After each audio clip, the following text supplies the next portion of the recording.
So here's the chapter called Step Out Safely from the Book. Walking Right FNS from the Mayo Clinic. Step out safely. You may be enthusiastic about start walk, but it's important to start a level you can manage and gradually work your way up. If you do too much too quickly, you can injure yourself. Use a walk without wearing yourself out. Progress gradually. If you haven't been physically active, start considerably. First 2 to 3 weeks, walk at a lower intensity and add time to your schedule.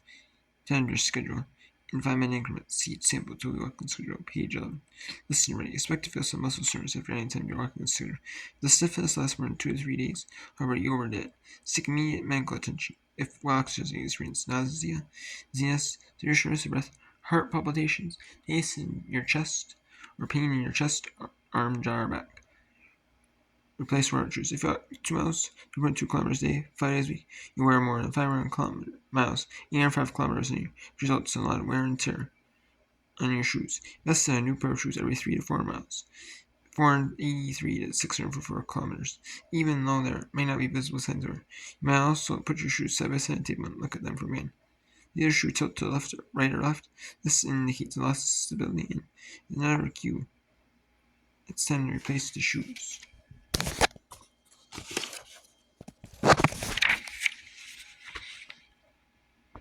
Choose your course carefully. If you will be walking outdoors, avoid paths with cracks, sidewalks, potholes, low-hanging limbs, or uneven turf. Or consider using walking poles to decrease risk of falls. Tips for safety: if we walk outdoors, keep it safe. Be prepared. Carry a cell phone or enough change for emergency phone call. You may also carry a whistle or noisemaker. Before you tell someone which road you'll be taking. Better yet, walk with a companion.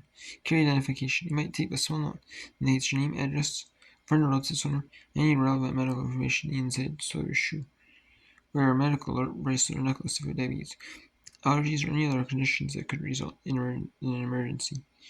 Walk in familiar areas. You know the location of telephones, businesses, and stores in your roads. Avoid unpopulated or poorly lit areas, such as deserted streets and overgrown trails. Look for parked cars and bushes. Stay alert. Walk against traffic so that you can easily see approaching vehicles. Don't assume a driver will stop for you, even if you have the right of way. Leave your earphones at home so that you can hear what's happening around you. Use discretion in acknowledging strangers. Walk confidently and ignore any verbal harassment. Be visible. If you must walk after dark, wear reflective materials. Don't ignore pain. In case of injury, rest. Don't push yourself if you feel pain. Give yourself time to heal. In the meantime, consider other activities that won't aggravate your injury. Treat the pain. Intermittently apply cold to an injury for the first 40 hours. For 10 to 15 minutes, 3 or 4 times a day to help relieve pain zone. After 40 hours, you can use cold or heat to relieve pain. Unless your doctor advises otherwise, start taking acetaminophen, Tylenol, others, aspirin, ibuprofen, Advil, Motrin, others. But only take these medicines for a few days. Check your doctor first about using these products to have medical conditions, such as kidney or liver disease. Protect the injury. You may wrap the injury with a compression wrap or stocking. Scrub your swung and decrease pain. Those remind you to avoid movements that may aggravate the injury. Don't wrap the area too tightly, however, they will impair circulation. Then here are side stitches. Don't let a stitch in your side stop you from finishing up. Stitches are common and typically caused by a lack of deep breathing or a starting to walk too fast pace. If you have a stitch in your side, slow and breathe deeply, so that your stomach moves up and down as you inhale and exhale.